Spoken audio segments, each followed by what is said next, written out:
মামলার কারণে বরিশাল ব্রজমোহন বিশ্ববিদ্যালয়ের কলেজের নতুন অবকাঠামো নির্মাণ করা যাচ্ছে না। সবচেয়ে বেশি সমস্যা হচ্ছে দেবেন্দ্রনাথ ছাত্রীনিবাস নিয়ে। কর্তৃপক্ষ এই সমস্যার কথা স্বীকার করে জানায় প্রয়োজনীয় কাগজপত্র ও জমির দখল কলেজের কাছে রয়েছে। যদিও বিপক্ষের লোকজন জানায় ক্রয়সূত্রে তারা জমির মালিক। বিধান সরকারের 2 পর্বের ধারাবাহিক প্রতিবেদনের শেষ পর্ব।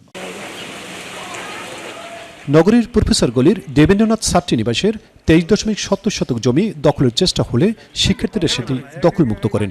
এখন আবাসন সংকট নিরসনে দ্রুত ছাত্রাবাস নির্মাণের দাবি শিক্ষার্থীদের। বিএম কলেজের প্রায় 64 একর জমি, কিন্তু আমাদের দখলে মাত্র আছে সম্ভবত 58 বা 59। বেশিরভাগ জমি বেহাত। আমাদের সুরেন্দ্র ভবন নামে একটা ছাত্রাবাস আছে, সেই ছাত্রাবাস নিয়ে কিছু কুচক্রী মহল দখল করতে চেয়েছিল। অন্যদিকে শামসুন নাহারের প্রতিনিধিদের দাবি তারা ক্রয় সূত্রে সুরেন্দ্রনাথ ছাত্রীনিবাসের জমির মালিক এবং আদালতের রায়ও তাদের পক্ষে রয়েছে। তাই কলেজের পুরনো মালিকানার দাবিতে জমি দখলে রেখেছে। বিএম কলেজ তখন আবার এটা মিটিং করে রেজুলেশন করে বিক্রি করছে, সব ডকুমেন্টগুলোই স্থির আছে।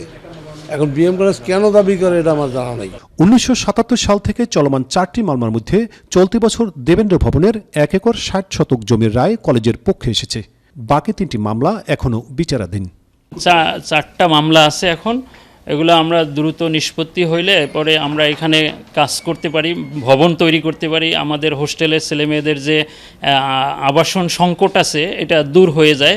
আর কলেজ অধ্যক্ষ জানান, মামলার কারণে সুরেন্দ্রনাথ ও নৃপেন্দ্র ভবনের নতুন ভবন নির্মাণ শুরু করা যাচ্ছে না।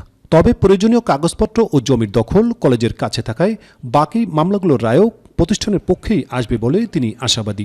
মামলা থাকার কারণে ওখানে আসলে আমরা কোনো স্থাপনা নির্মাণের যাচ্ছি না, তো সে মামলাও আমরা আইনি লড়াই চালিয়ে যাচ্ছি, যাতে আমরা আশাবাদী যে এই মামলা আমরা জিতব এবং এই সম্পত্তি কলেজেরই থাকবে।